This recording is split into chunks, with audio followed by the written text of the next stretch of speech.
February 12, 1943. Luftwaffe, Forward Air Base, Morozovskaya. Oberst Heinrich Vogel stood at the head of the briefing room table, his breath visible in the cold morning air, and surveyed the faces of his fighter squadron commanders. The previous night had brought another wave of raids, the third consecutive evening of interrupted sleep and scattered supplies. Ammunition crates smoldered in the eastern depot. A fuel truck sat burned out near the western perimeter. These attacks were becoming intolerable, not because of their strategic impact, but because of their audacity and their source. "Gentlemen," Vogel began, his voice carrying the exhaustion of 72 hours without proper rest, "we are being harassed by women flying crop dusters from 1928, wooden training aircraft with canvas wings, no radios, no parachutes, not even enclosed cockpits. These are not military aviators. These are farm girls playing at war in museum pieces." The room erupted in laughter. Hauptmann Klaus Richter raised his glass of ersatz coffee in mock salute. "Perhaps we should requisition our own trainers, Herr Oberst. Fight fire with kindling." More laughter. Another officer suggested they write letters home asking their grandmothers to join the Luftwaffe. Vogel himself permitted a thin smile. "Intelligence estimates their operations will collapse within weeks. No serious military force can sustain losses flying such primitive equipment. We simply need patience, while nature takes its course." He dismissed the meeting with predictions of easy victory once the Luftwaffe devoted proper resources to eliminating this minor nuisance. What Oberst Vogel didn't know was that at that exact moment, 23-year-old Nadezhda Popova was already airborne in her Polikarpov Po-2, banking through the pre-dawn darkness toward her next target. She had already completed 417 missions of what would eventually become 852, more combat sorties than any of the German pilots gathered in Vogel's briefing room would fly in their entire careers. Born in 1921 in Shabanovka, Ukraine, Popova had watched German forces murder her brother and convert her family home into a Gestapo station. She volunteered for Marina Raskova's experimental female aviation regiments with a singular purpose: vengeance delivered from the night sky. In 3 years of combat, she would drop over 23,000 kilograms of bombs on German positions, survive being shot down multiple times, and return from one mission with 42 bullet holes stitched across her aircraft, her navigation map, and her helmet. Within 48 hours of Vogel's dismissive briefing, his base would lose 2 more ammunition depots and suffer 17 casualties from a raid Popova personally led. The farm girl flying the museum piece had just destroyed 3 months of accumulated supplies. German night air defense doctrine, perfected through 4 years of brutal evolution since 1939, represented the culmination of hard-won tactical lessons written in pilot blood. During the Battle of Britain, the Luftwaffe had learned that night operations in open cockpits caused fatal hypothermia. Freezing deaths at altitude led to the mandatory requirement for enclosed, heated cockpits. Collision rates in darkness, which had killed dozens of experienced aviators in 1940, established the absolute necessity for radio communication between aircraft and ground controllers. The catastrophic loss rate from pilots bailing out over water or enemy territory, with 30% of ejections resulting in preventable deaths, made parachutes non-negotiable standard equipment. The speed minimum of 180 miles per hour had been established after repeated failures to intercept British bombers that escaped pursuing fighters. Every requirement existed because German pilots had died demonstrating its necessity. The Junkers Ju-88 embodied this doctrine perfectly. 300 miles per hour maximum speed, crew of 4 with clear role specialization, FUG-220 Liechtenstein radar for target acquisition in total darkness. Twin BMW engines producing 2,400 combined horsepower. Between 1940 and 1942, Ju-88 night fighters had destroyed 357 British bombers over occupied Europe. This confidence wasn't arrogance. It was earned through systematic victory against the Royal Air Force, the most technologically advanced air power in the world after Germany itself. While German engineers perfected these requirements through calculated iteration, Nadezhda Popova was proving them irrelevant with every mission. On the night of November 8, 1942, she flew her Po-2 toward a German artillery position near Stalingrad, navigating by compass and stopwatch without any radio contact with her base. The temperature at altitude reached -42 degrees Celsius. Her breath formed ice crystals on her goggles. She had no parachute because the PO-2's operational ceiling of 9,000 feet made survival from ejection statistically impossible. The aircraft's construction, wood and canvas held together with wire and hope, couldn't support the weight of additional safety equipment. Her maximum speed of 94 miles per hour made her the slowest combat aircraft in the Soviet inventory. She approached the target, cut her engine to eliminate sound, glided to bomb release point, restarted the engine, and climbed back into darkness. Mission successful. German casualties, 11. German equipment destroyed. 2 howitzers and their ammunition supply. This was mission number 423 of what would eventually become 852. German intelligence reports from that sector dismissed the incident as lucky improvisation by inadequately trained auxiliary personnel unlikely to be repeated. They were cataloging these attacks as anomalies, rather than recognizing a systematic operational doctrine that contradicted everything they understood about aerial warfare.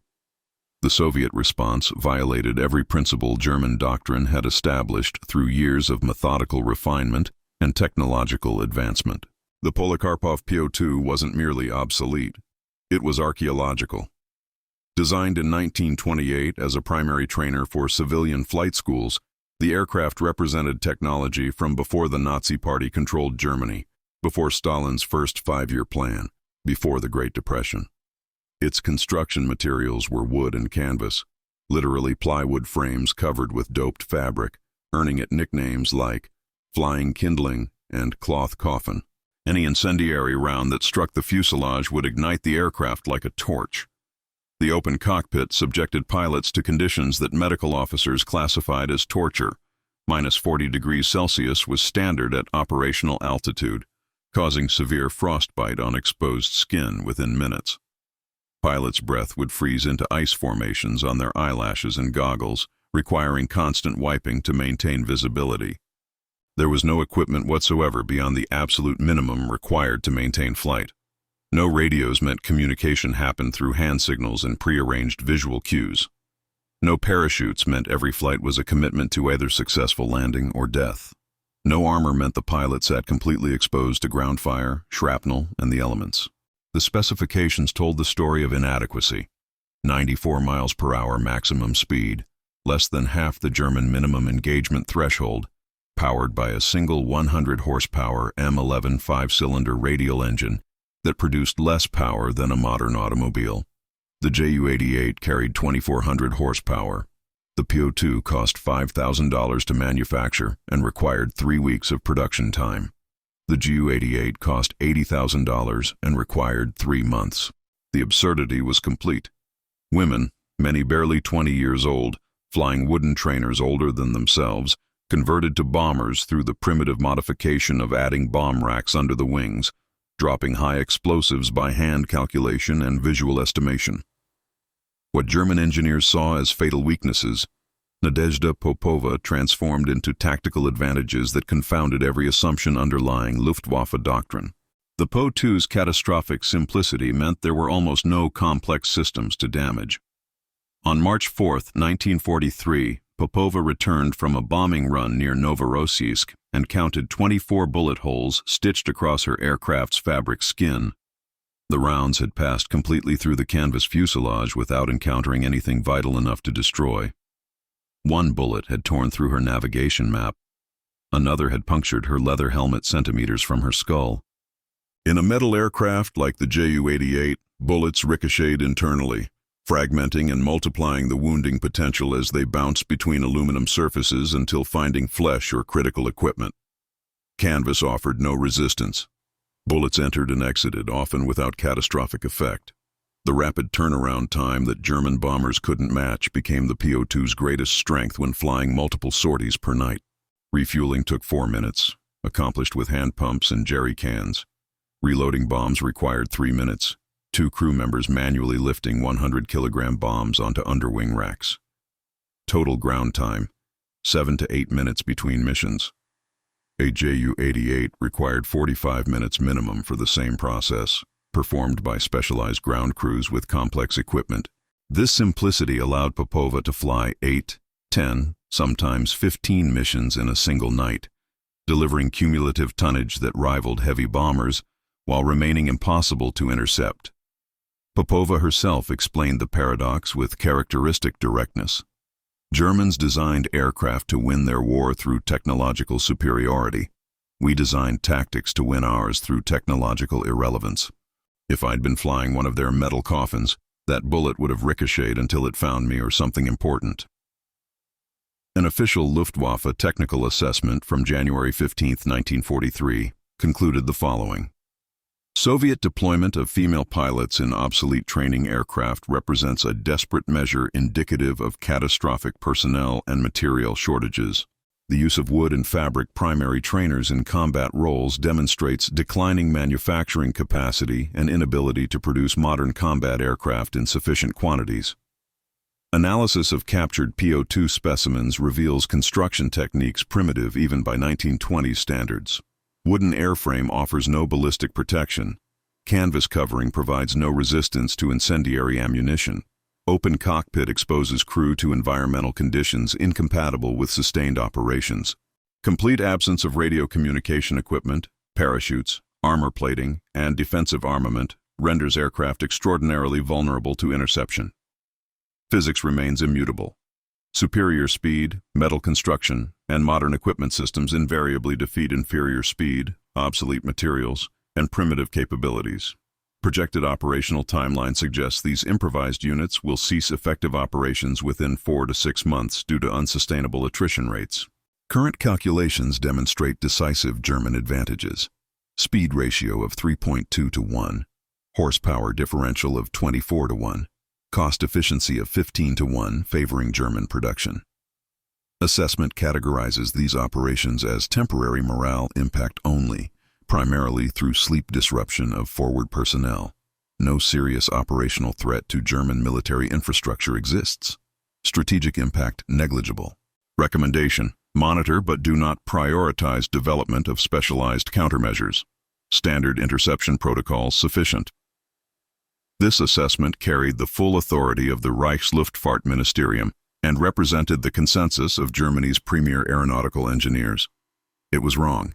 While German High Command dismissed the threat as statistically irrelevant and strategically insignificant, Nadezhda Popova was systematically dismantling their supply infrastructure with mathematical precision.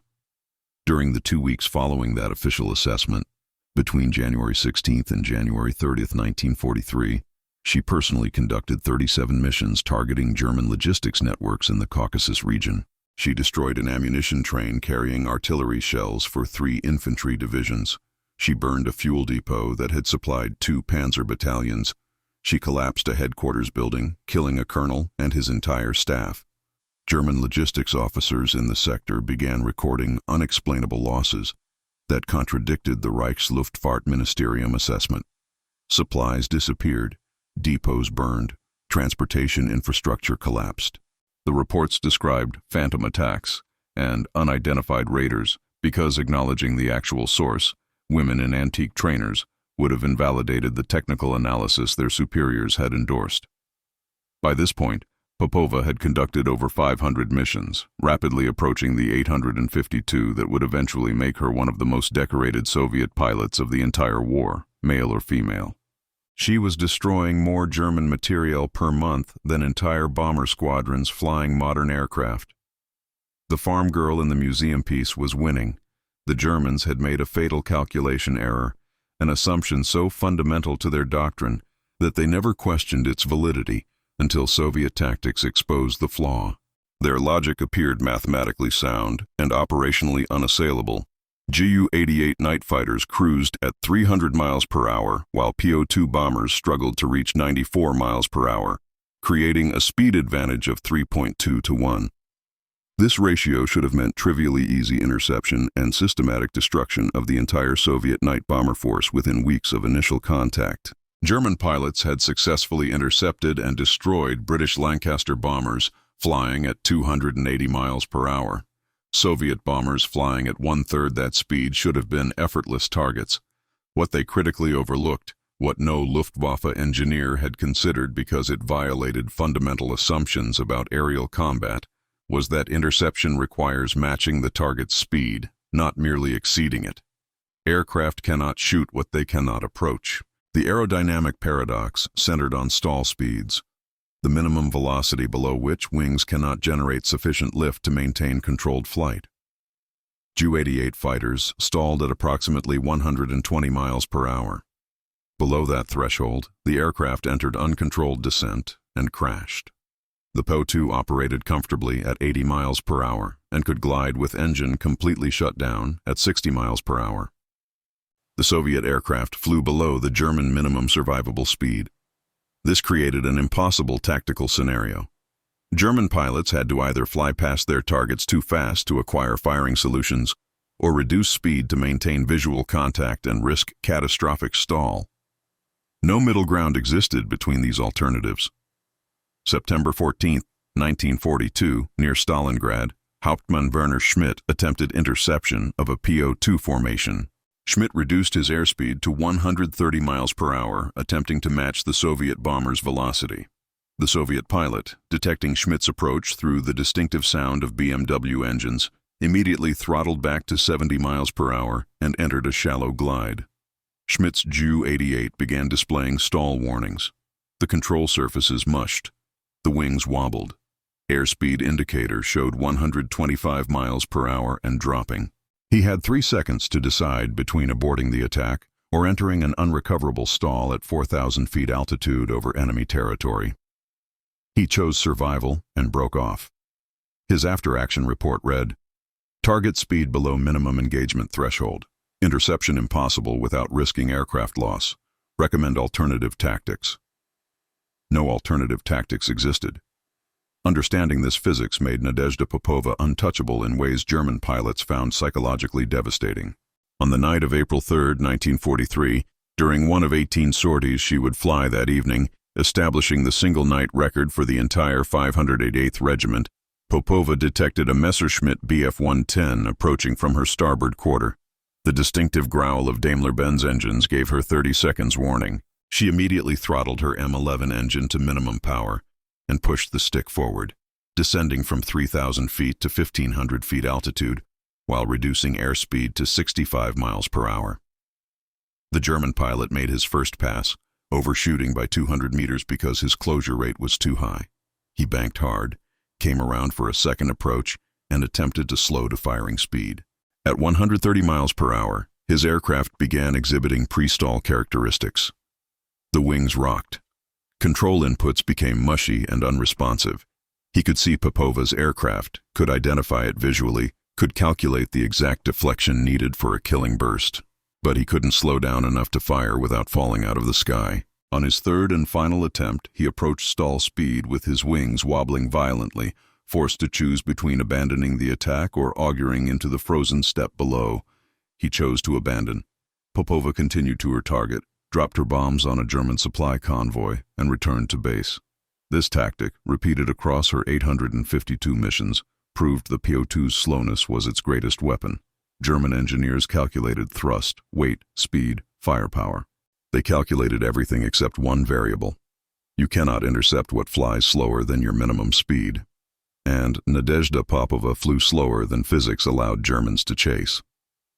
The stall speed paradox that had already frustrated German pilots was only the first of 3 advantages the Night Witches possessed. Advantages that transformed apparent weaknesses into weapons no amount of German engineering could counter. Luftwaffe fighters had been meticulously optimized for intercepting fast Soviet bombers like the Ilyushin Il-4 and Petlyakov P-2, aircraft that cruised at 250 miles per hour or faster. The Junkers Ju-88 and Messerschmitt Bf-110 were designed as pursuit interceptors, built to chase targets fleeing at high speed, not to match slow-moving aircraft in precision engagements. The physics were unforgiving. Any aircraft must maintain minimum airspeed or the wings cease generating sufficient lift and the plane falls from the sky. German night fighters cruising at 300 miles per hour would overshoot a PO-2 target within seconds of visual contact, closing the distance so rapidly that weapons acquisition became impossible. Attempting to slow to 150 miles per hour brought pilots dangerously close to their stall threshold of 120 miles per hour. where control surfaces became mushy and unresponsive. Meanwhile, the PO-2 operated comfortably at 80 miles per hour and could glide with engine shut down at 60 miles per hour, occupying an untouchable zone below German survivable speed. German pilots had trained extensively for pursuit tactics, not for precision slow-speed engagement requiring minute throttle control and anticipatory positioning. At differential speeds exceeding 200 miles per hour, the target acquisition window lasted approximately 2 to 3 seconds, far too brief for accurate weapons lock. The faster aircraft became a liability rather than an advantage. On April 19, 1943, Nadezhda Popova demonstrated this advantage on her 547th mission, approaching a German ammunition depot near Krasnodar. She detected the distinctive growl of a Messerschmitt Bf-110 approaching from 6,000 feet, moonlight glinting off its metal fuselage. Her immediate response came from muscle memory developed across hundreds of similar encounters. Throttle to minimum power, reducing airspeed from 84 miles per hour to 67 miles per hour, pushing the stick forward to descend from 3,000 feet to 1,800 feet altitude. The German fighter made its first pass, overshooting by 300 meters because its closure rate exceeded 400 miles per hour. Popova watched the pilot bank steeply, attempting to circle back for another approach. The second pass brought him closer but still too fast, his tracer round stitching the darkness 200 meters behind her tail. The third attempt showed desperation. The Bf-110's wings wobbled visibly as the pilot reduced speed toward stall threshold, but he still couldn't match her velocity without risking uncontrolled descent. The fourth pass never came. The German pilot, having burned 17 minutes of fuel attempting intercept, broke off and returned to base. Popova completed her bombing run, destroying the ammunition depot and starting secondary explosions visible for 20 kilometers. This tactic, perfected over what would eventually become 852 missions, made her effectively immune to fighter interception, despite flying the slowest combat aircraft in any air force. The German pilot's after-action report recorded target evasion successful despite multiple engagement attempts, language that masked his inability to engage an aircraft moving slower than his minimum controllable speed. The second advantage emerged from what Germans considered the PO-2's greatest vulnerability, its construction from materials that seemed laughably inadequate for combat. In metal aircraft, bullet impacts created cascading damage that multiplied the initial wound.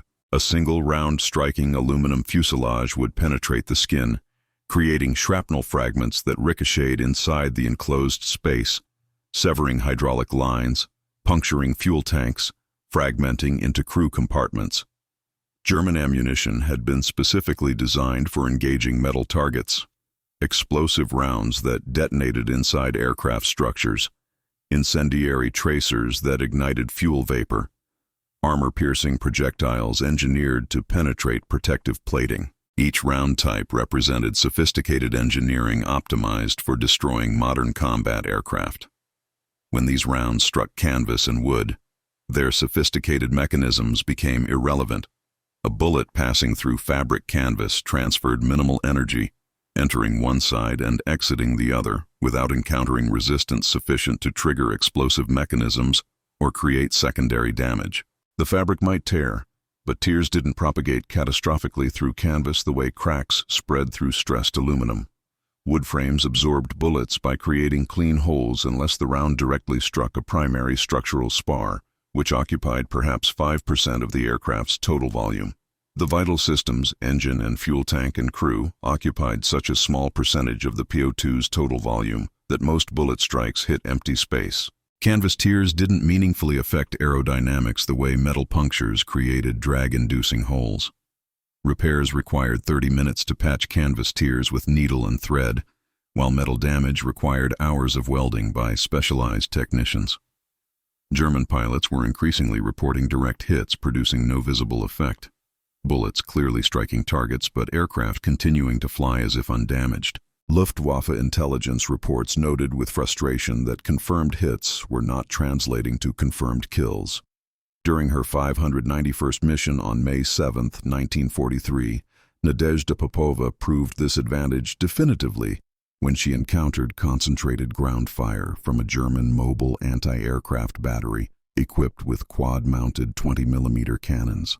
The defensive position had been pre-warned of incoming raids and waited until she reached minimum altitude before opening fire, unleashing sustained barrage that should have shredded any aircraft within seconds. Popova maintained her bombing approach, felt rounds punching through her aircraft, dropped her payload on target, and climbed back into darkness. Upon returning to base, ground crew mechanics counted 42 bullet holes stitched across her POWs fabric skin. 27 holes punctured the upper wing alone. 11 penetrated the fuselage between cockpit and tail. 4 rounds had passed through the area immediately surrounding her seat, one tearing through her canvas map case, another puncturing her leather helmet 5 centimeters from her skull, leaving powder burns on the leather. A fuel line had been severed but sealed itself as rubber contracted around the tear. The wooden propeller showed 3 impact marks but continued rotating true. Her navigator's seat had 2 holes where rounds passed through unoccupied space. The aircraft was deemed fully airworthy after mechanics spent 40 minutes patching fabric tiers with doped canvas patches and replacing the damaged fuel line. Popova flew 3 more missions that night in the same bullet-riddled aircraft, unwilling to waste operational time waiting for a replacement. That POW-2 would carry her through 83 more missions before finally being retired, after accumulating over 300 documented bullet strikes. She told ground crew mechanics with characteristic directness. In their metal planes with their ricocheting bullets and fragmenting ammunition, I would be dead 7 times over. Canvas doesn't fight back against bullets. It just lets them pass through and keeps flying. But the third advantage proved most devastating to German morale, transforming night itself into a weapon that exploited psychological vulnerabilities no amount of military discipline could overcome. German searchlight and anti-aircraft artillery systems relied fundamentally on acoustic detection for initial target acquisition. Sound-ranging equipment triangulated engine noise to provide targeting coordinates for searchlight batteries, which then illuminated aircraft for visual tracking and anti-aircraft fire. The standard defensive procedure followed predictable sequence. Acoustic sensors detect engine noise at distance of 8 to 10 kilometers. Searchlight batteries activated and sweep predicted approach vector. Visual acquisition triggers anti-aircraft fire. Radio alerts scramble night fighters to intercept. The Night Witches discovered, possibly through accidental engine failure, that forced emergency gliding, a tactic that rendered this entire defensive chain useless. Their approach pattern evolved into precise sequence. Approach target area at 8,000 feet altitude with engines at full throttle, deliberately making maximum noise to trigger German defensive preparations. At 3,000 feet distance from target, idle engines completely, reducing power to 0 while maintaining sufficient airspeed for controlled flight. Glide in total silence for 5 to 6 minutes while Germans search empty sky with searchlights and strain to hear engines that are no longer running. Drop bombs before defenders realize aircraft are directly overhead. Restart engines only after bombs detonate and aircraft has cleared immediate target area. The physics made this possible. The POW-2's glide ratio approximated 1 to 10, losing 1 foot of altitude for every 10 feet of forward travel. From 3,000 feet, the aircraft could glide approximately 30,000 feet, roughly 5.6 miles.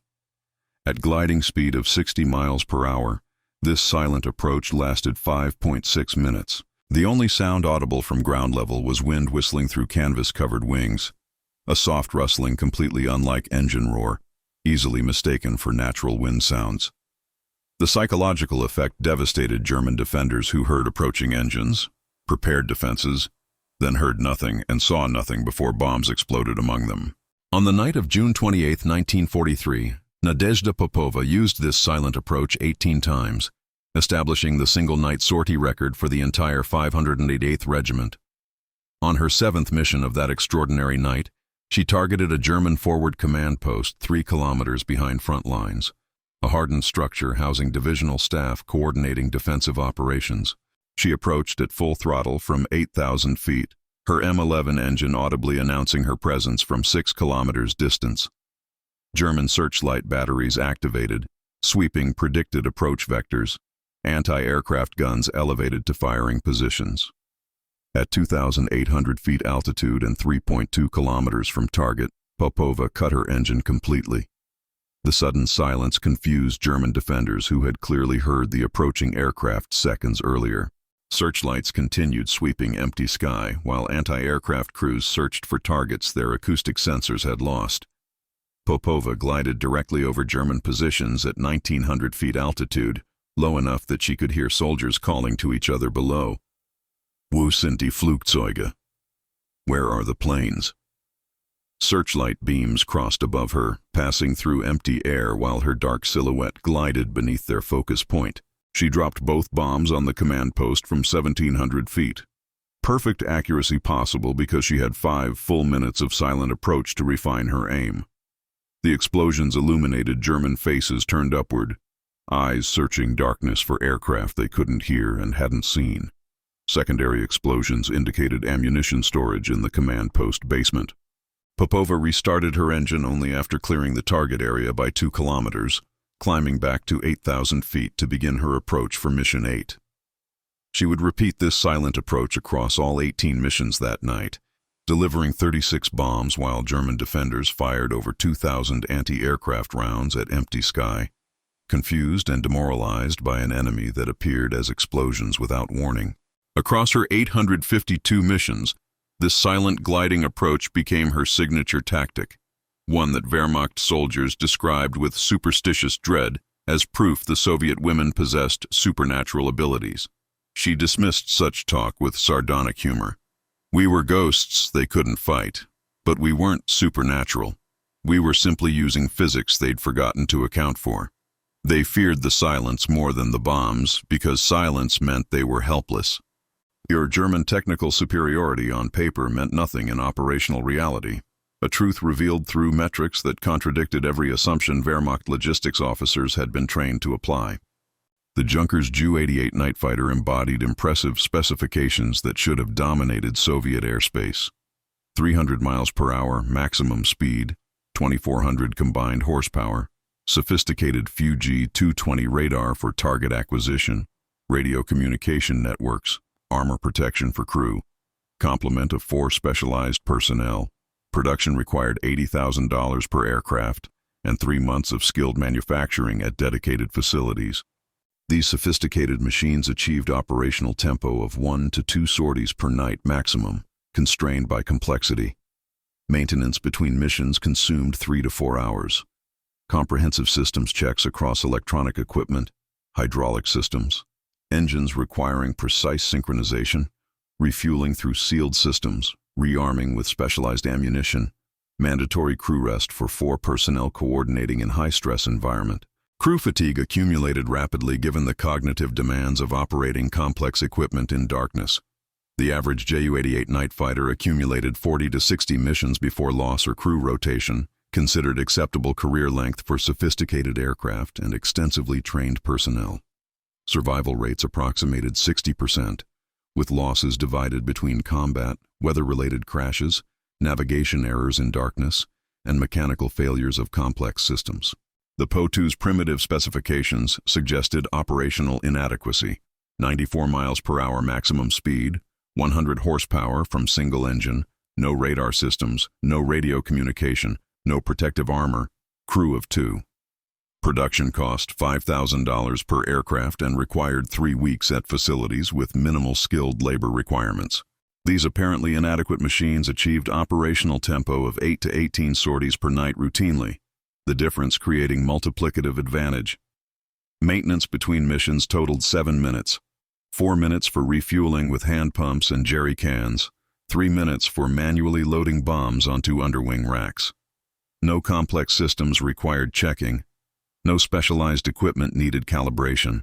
Crew coordination was seamless between 2 women who had flown together hundreds of times and could communicate through gestures and darkness. The average night witch career spanned 800 to 1,000 missions over 3 years. Survival rates reached 96.8%, with losses almost entirely from ground fire, not fighter interception. The mathematical paradox defied conventional military analysis. More expensive, sophisticated aircraft produced lower operational effectiveness per unit cost. Simpler, cheaper aircraft generated higher operational effectiveness through sustained operational tempo. German advantage in technology had become disadvantage in logistics, each Ju-88 requiring resources equivalent to 16 PO-2 aircraft, while achieving perhaps 10% of the cumulative sortie count. These statistics were embodied in Nadezhda Popova's operational record with precision that should have alarmed German High Command years before they recognized the pattern. On that extraordinary night of June 28, 1943, she began operations at 2200 hours and continued until 0530 hours, 7.5 hours of sustained combat operations. Each complete cycle averaged 25 minutes. Fly to target area at 8,000 feet, descend while approaching, cut engines and glide silently to target, drop bombs, restart engines, climb to altitude, return to base, land, taxi to refueling point, debrief while ground crew prepared aircraft. Ground crew efficiency had been refined until mechanics could refuel and reload bombs faster than Popova could walk from debriefing tent to cockpit. Her navigator, Katya Ryabova, would climb into her position while Popova was still approaching the aircraft. 18 missions that night meant 36 bombs dropped totaling 3,600 kilograms of high explosive delivered to German positions. She hit 2 ammunition dumps, one starting fires visible for 40 kilometers. She destroyed a vehicle park containing 12 trucks and 3 half-tracks. She struck 4 barracks buildings, 2 fuel storage tanks, 1 command post, and 1 artillery battery. German casualty estimates from that single night exceeded 150 killed or wounded from Popova's missions alone. The most accomplished Luftwaffe pilot rarely exceeded 4 sorties in one night, given the operational constraints of sophisticated aircraft. Popova had exceeded German maximum capability by factor of 4.5 in a single extraordinary night. By this point in the war, her 852 total missions was becoming legendary even among German soldiers, who had begun tracking night witch raid patterns and recognizing particularly devastating attacks as bearing her signature silent approach. Wehrmacht logistics officers were recording a disturbing pattern in resource expenditure reports that contradicted their strategic assumptions about cost-effective warfare. German expenditure attempting to stop the night witches specifically, not Soviet aviation generally, had reached financially absurd levels. Anti-aircraft ammunition consumption reports documented over 2 million rounds fired at night witch formations between 1942 and mid-1943. At 50 Reichsmarks per anti-aircraft shell, standard accounting price, the total reached 100 million Reichsmarks, approximately $40 million American currency. Fighter sorties dedicated to intercepting night witches exceeded 1,000 documented attempts. At 500 Reichsmarks operational cost per sortie, including fuel, ammunition, maintenance and crew time, another 500,000 Reichsmarks expended. Searchlight batteries deployed specifically for night defense against harassment bombing numbered over 200 units, requiring dedicated crews and electrical generation capacity. Personnel assignment showed 5,000-plus soldiers diverted to countering night harassment operations, rather than front-line combat duties. Conservative accounting calculated total German cost exceeding 50 million Reichsmarks, attempting to counter the night witches specifically. Soviet investment in the 588th Regiment represented stark contrast. 40 PO-2 aircraft at $5,000 each totaled $200,000 initial investment. Ammunition costs, primarily bombs rather than complex munitions, represented fraction of what Germans expended in defensive ammunition against them. Personnel numbered 80 pilots and navigators plus minimal ground crew, approximately 150 total, requiring standard military pay and basic logistics. Total Soviet investment in creating and sustaining the entire regiment fell below $2 million American for 3 years of operations. The cost ratio revealed uncomfortable truth. Germans were spending 25 times more attempting to stop what Soviets spent creating. Effectiveness measurements showed Germans had achieved 0 confirmed fighter kills against night witches despite 1,000-plus intercept attempts. The result demonstrated perfect asymmetric warfare, minimal investment producing maximum enemy resource drain, forcing Germans to divert enormous capability to counter threat that cost Soviets almost nothing to maintain. Nadezhda Popova personally represented this asymmetric efficiency in calculations that reduced warfare to brutal mathematics.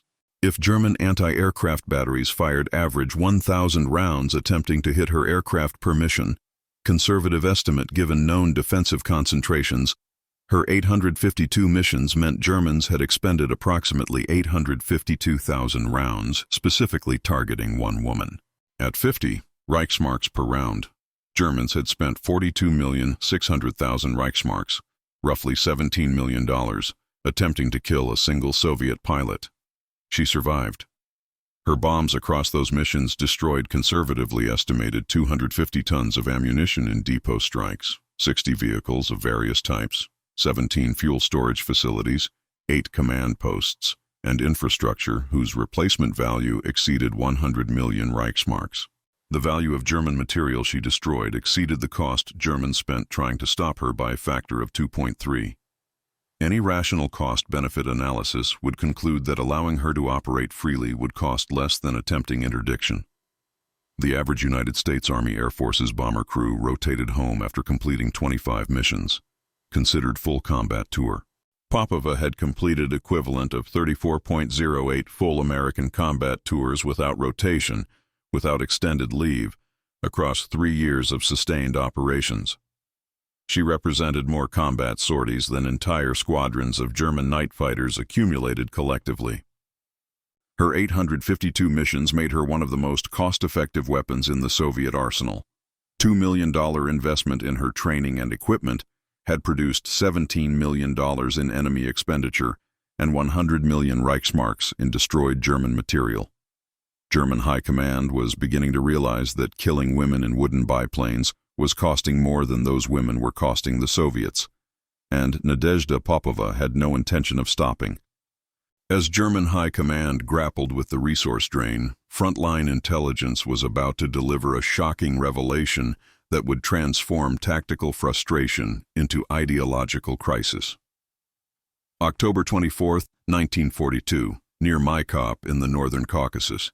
Oberstleutnant Friedrich Hartmann led his Wehrmacht intelligence detachment through the remains of a Soviet forward airfield his Panzer Division had overrun during a rapid advance earlier that morning.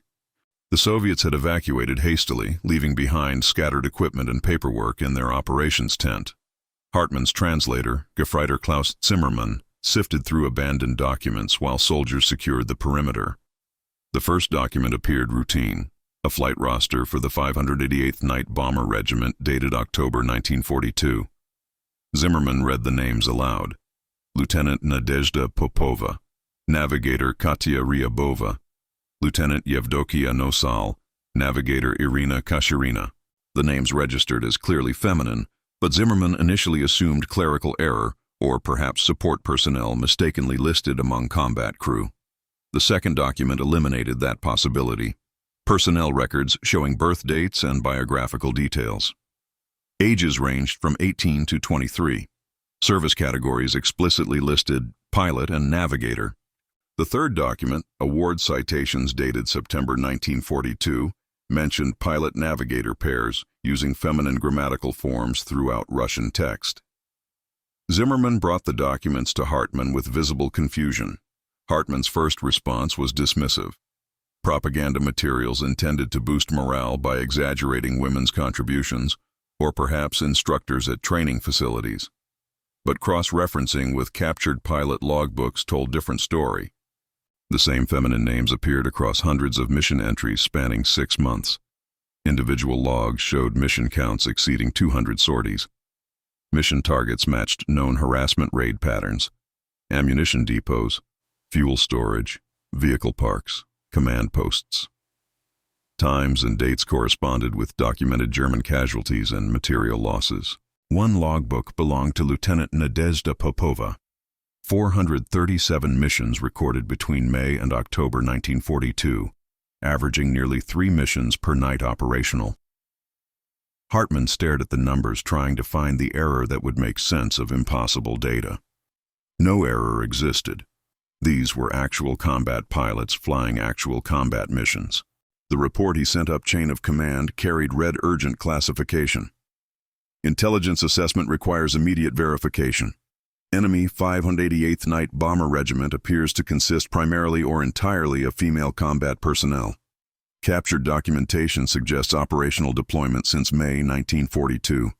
Mission frequency and casualty reports indicate sustained combat effectiveness. Request guidance on propaganda assessment and operational implications. The report reached Battalion Commander Major Wilhelm Steiner by noon.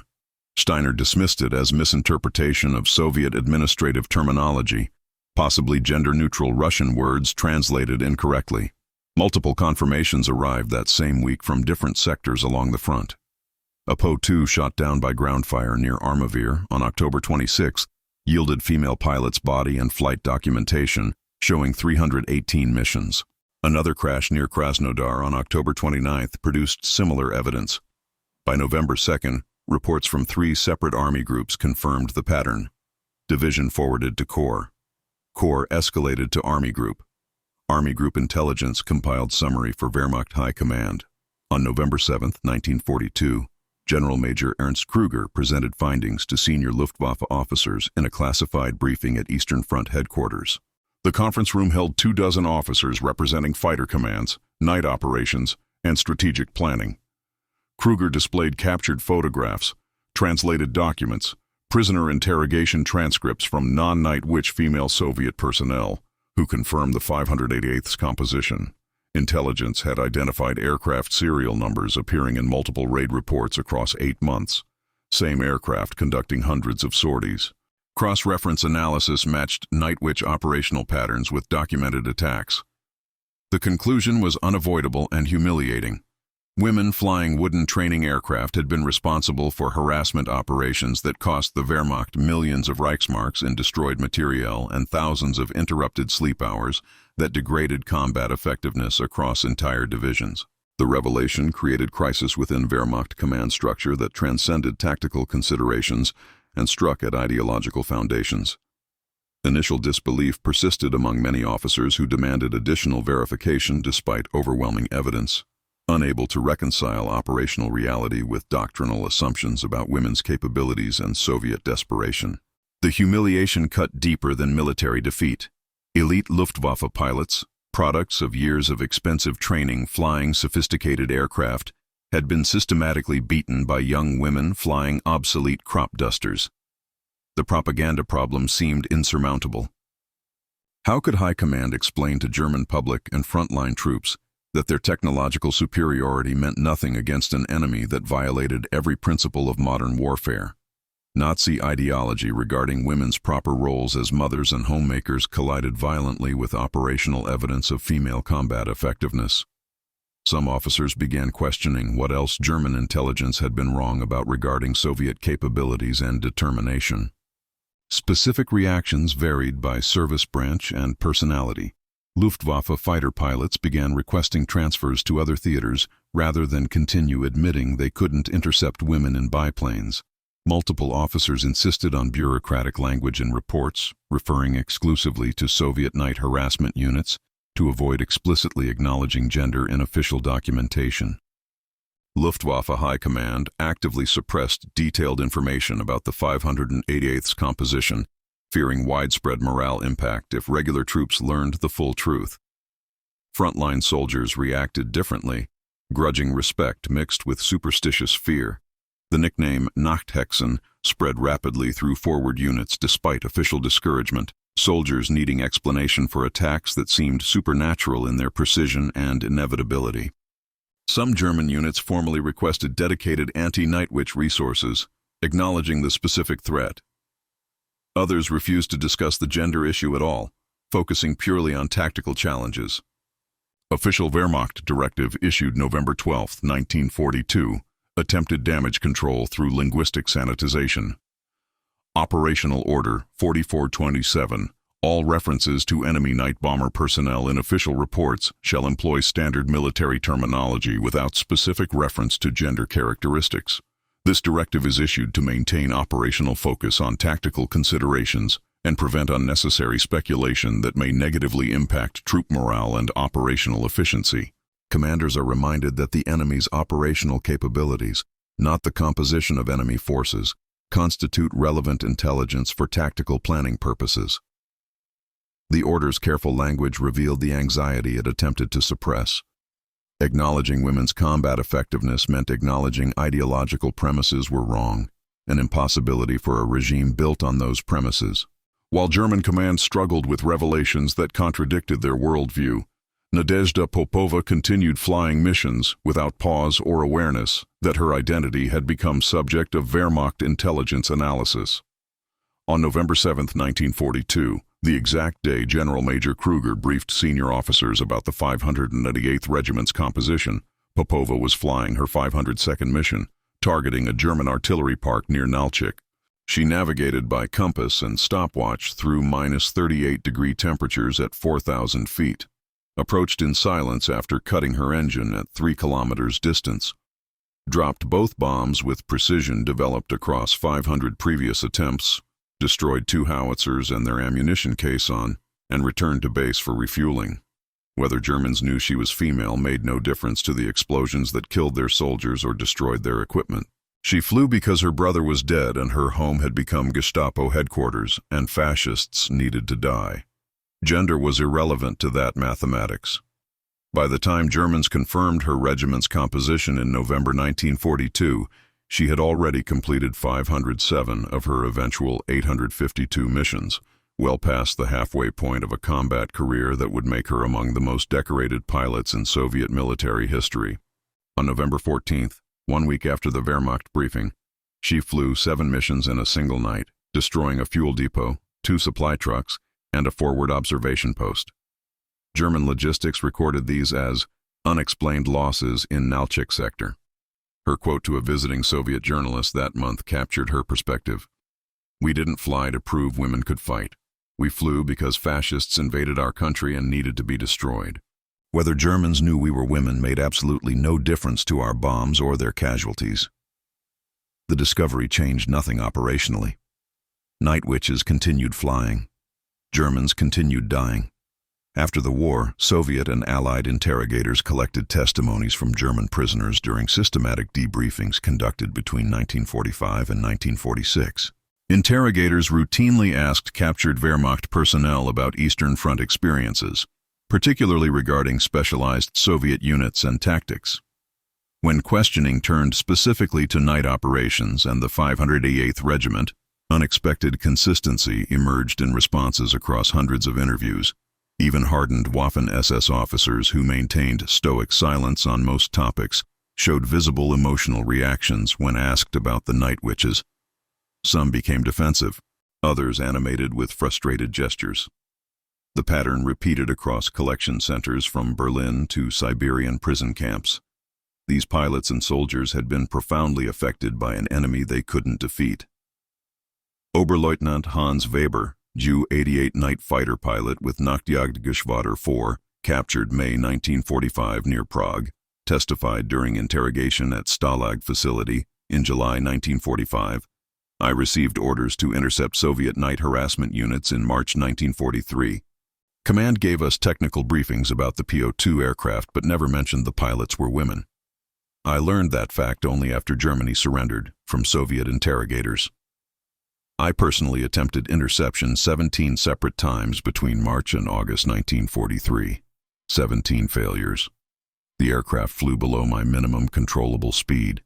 Every engagement attempt triggered stall warnings in my Junkers. I would approach, reduce throttle, feel my aircraft begin to mush as airspeed dropped toward 120 miles per hour. Watch the Soviet aircraft continue flying at perhaps 80 miles per hour. Realize I had perhaps 3 seconds before unrecoverable stall, and abort.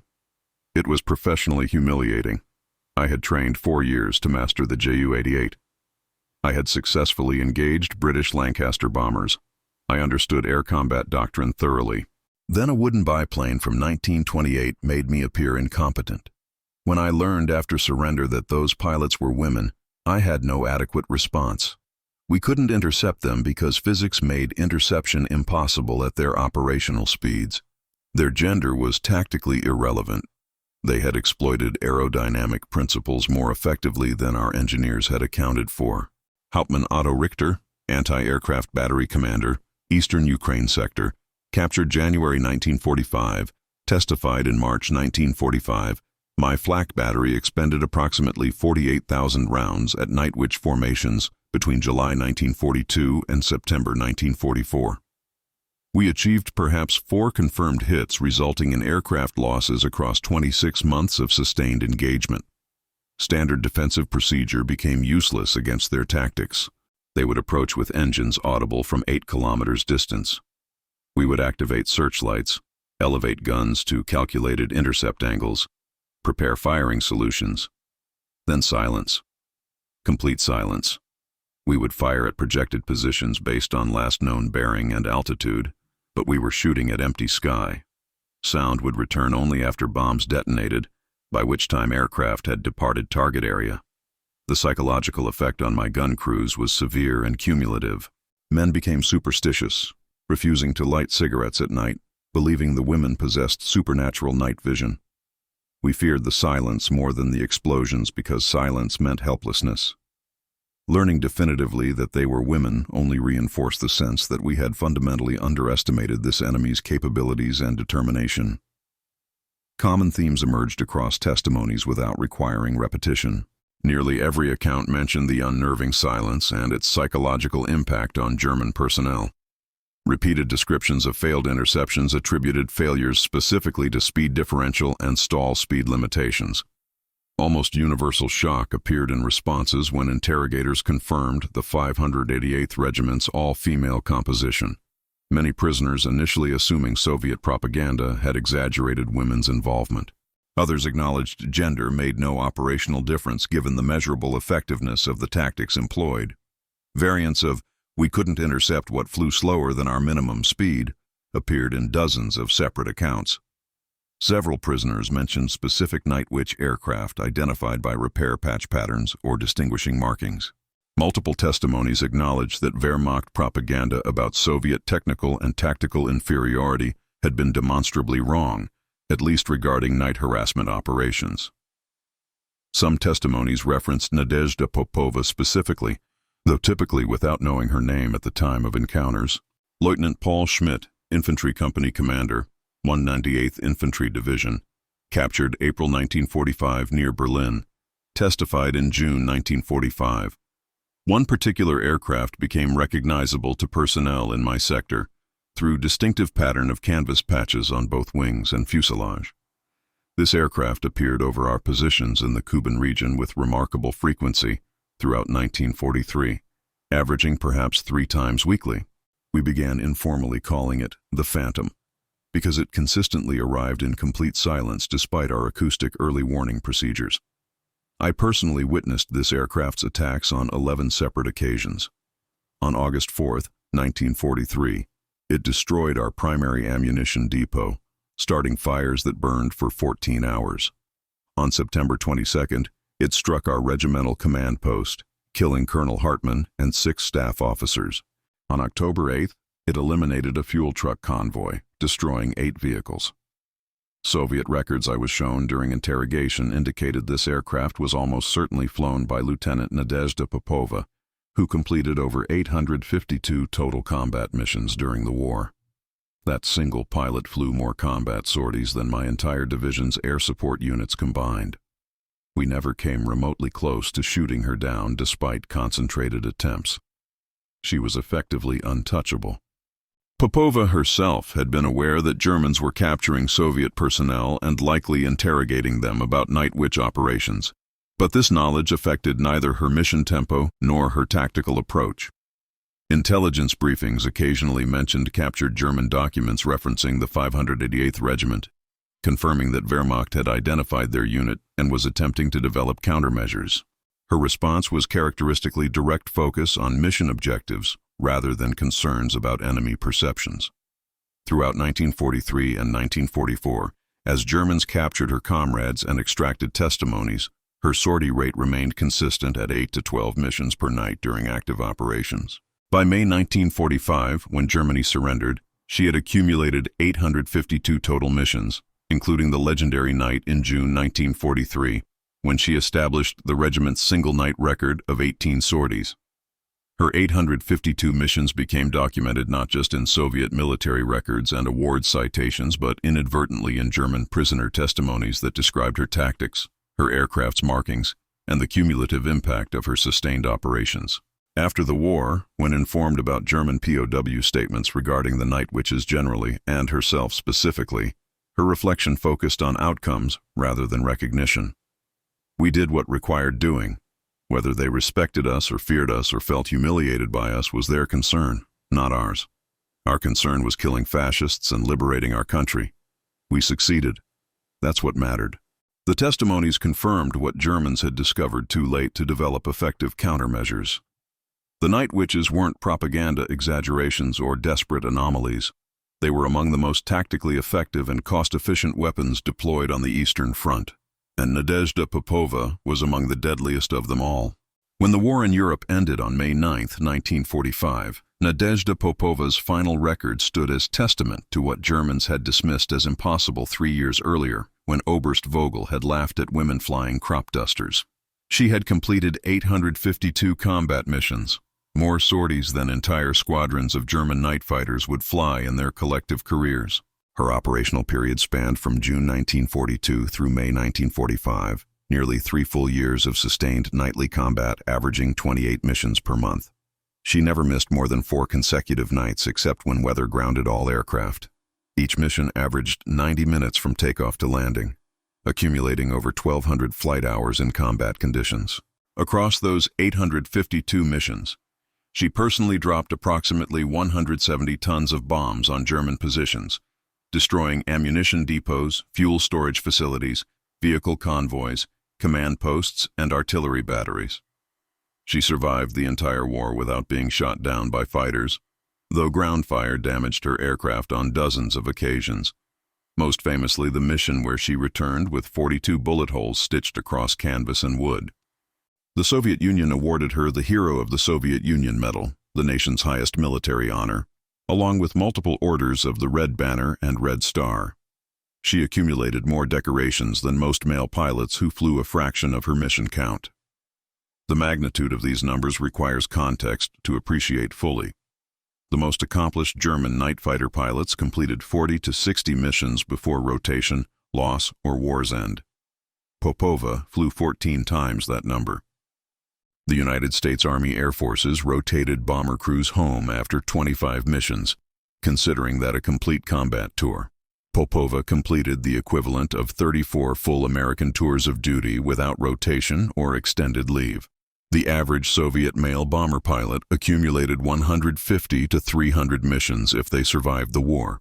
Popova exceeded even elite Soviet aviators by a factor of 3 or more. Among the Night Witches themselves, where the regiment average approached 500 to 600 missions, her 852 represented the upper extreme of what human endurance could sustain. If each mission averaged 200 kilograms of bombs, a conservative estimate, she delivered 170,000 kilograms of high explosive onto German forces. Conservative estimates of German casualties and material destroyed through her missions specifically suggest she was personally responsible for killing or wounding over 300 enemy soldiers and destroying equipment worth millions of Reichsmarks. By any metric, Popova's operational record represented one of the most sustained combat performances in aviation history, and she achieved it in an aircraft Germans considered too primitive to constitute legitimate military threat. The 588th Night Bomber Regiment's collective record validated Soviet High Command's controversial decision to deploy women in combat roles, despite initial resistance from conventional military leadership.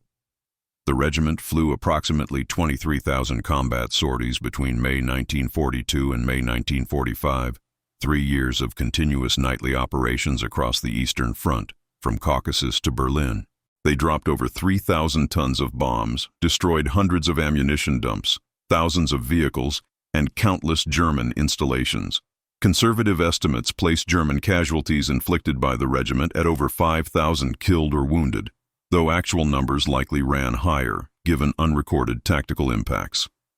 The regiment operated continuously for 36 months without pause, except for weather conditions that grounded all aircraft. Of approximately 80 personnel who served with the regiment, 32 were killed in action, producing survival rate of 96.8%. Conventional Soviet bomber units suffered 40 to 60% casualties, making the Night Witches' survival rate extraordinary. The cost-effectiveness told the story most clearly. The entire regiment cost approximately $2 million to equip, train, and sustain for 3 years. They inflicted damage worth over $50 million on German forces, while forcing Germany to expend 125 million Reichsmarks attempting to stop them. The cost ratio approached 1 to 60. Soviets spent $1, Germans spent 60 trying to counter it. German fighters achieved 0 confirmed aerial kills of night witches despite over 1,000 dedicated intercept attempts.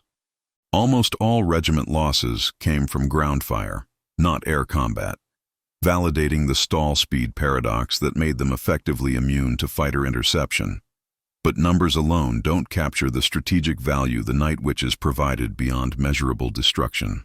The psychological warfare component degraded German morale and combat effectiveness through sustained sleep deprivation across entire divisions. Frontline soldiers couldn't sleep knowing bombs might arrive in silence at any moment throughout darkness.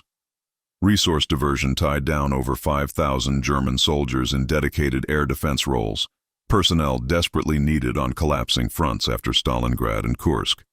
Tactical disruption forced German logistics to route supply convoys through longer, more vulnerable paths to avoid known night witch operational zones, increasing fuel consumption and transit time. The propaganda value demonstrated that Soviet women could fight effectively in combat roles, boosting Soviet morale while undermining German ideological claims about racial and gender superiority. German miscalculation was exposed systematically. Their intelligence assessments about Soviet capabilities and their doctrinal assumptions about technological superiority, both proven catastrophically wrong. The regiment provided an asymmetric warfare model that influenced tactical thinking in subsequent conflicts, demonstrating how irregular tactics and minimal resources could achieve strategic impact against technologically superior forces. Marshal Georgy Zhukov, architect of Soviet victory, noted in his post-war memoirs, "The 588th Night Bomber Regiment achieved strategic impact entirely disproportionate to their numbers or resources. They cost us almost nothing to field and sustain, yet cost the Germans everything they expended trying to neutralize them. This represents the ideal cost-benefit outcome in military operations."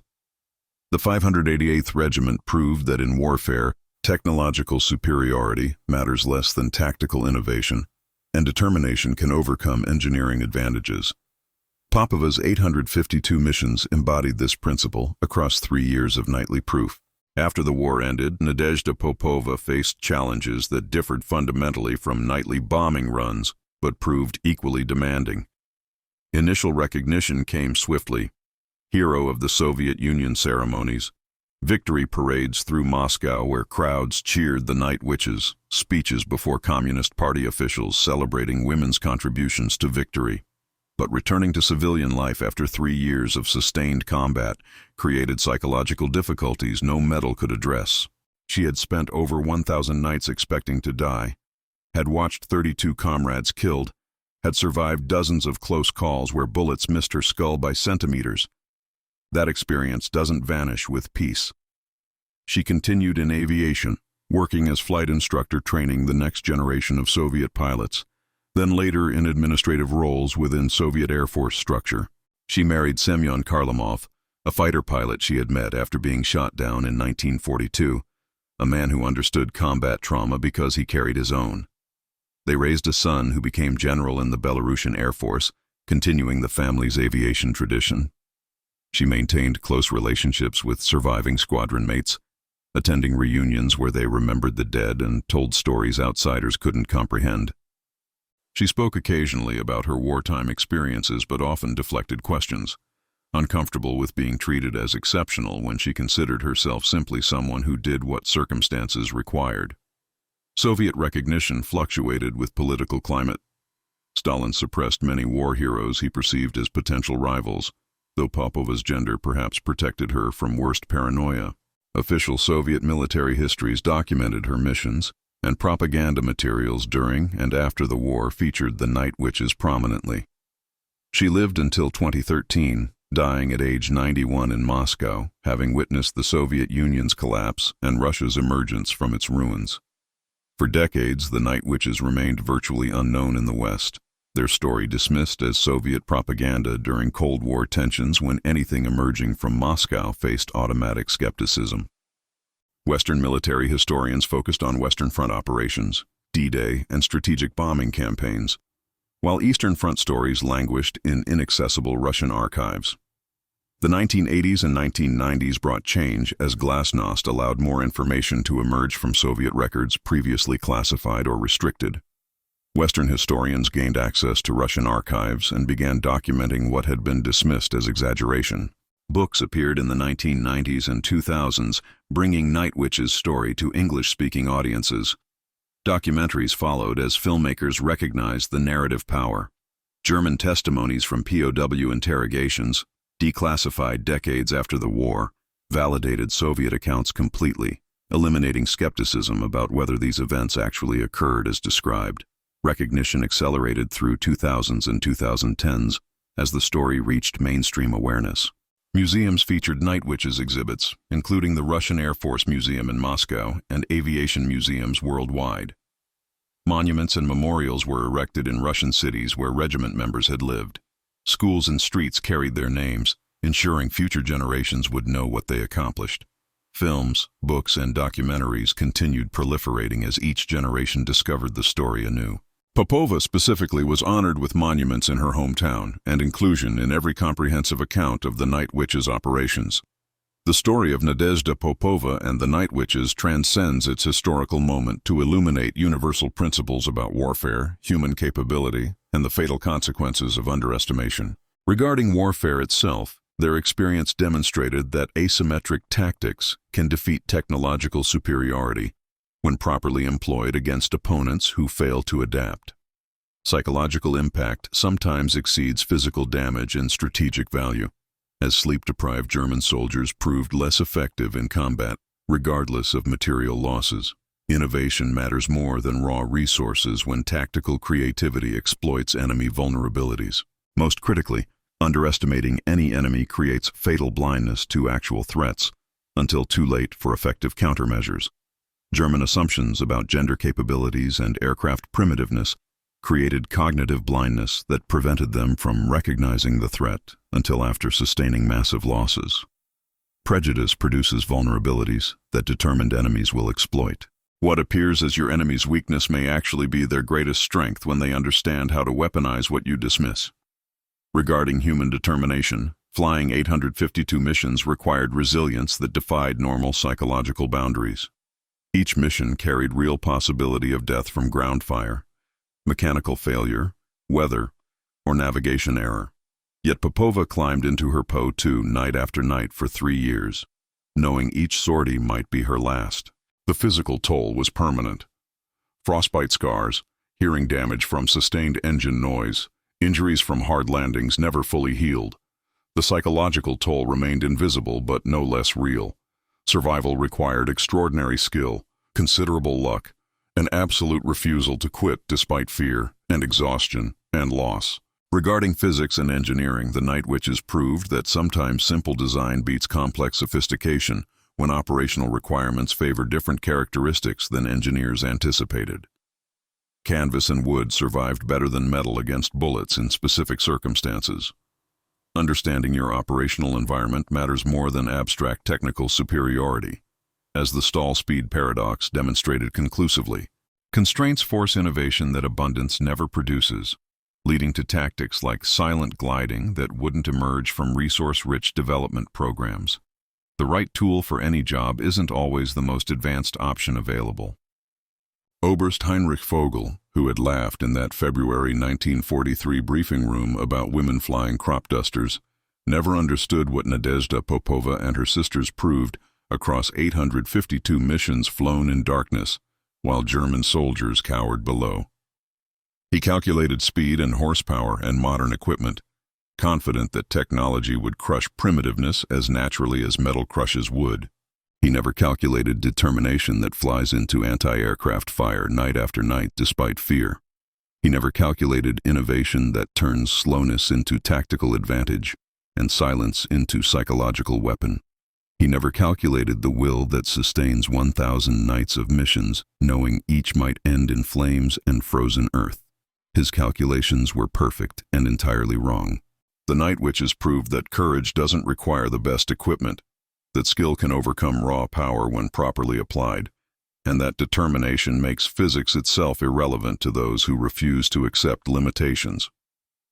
Popova's 852 missions weren't just sorties logged in military records.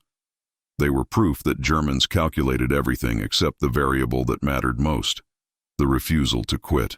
In wooden biplanes that shouldn't have worked, flown by women, an empire dismissed as incapable, against an enemy that refused to take them seriously until too late, the night witches demonstrated that sometimes the most dangerous weapon isn't the most powerful one.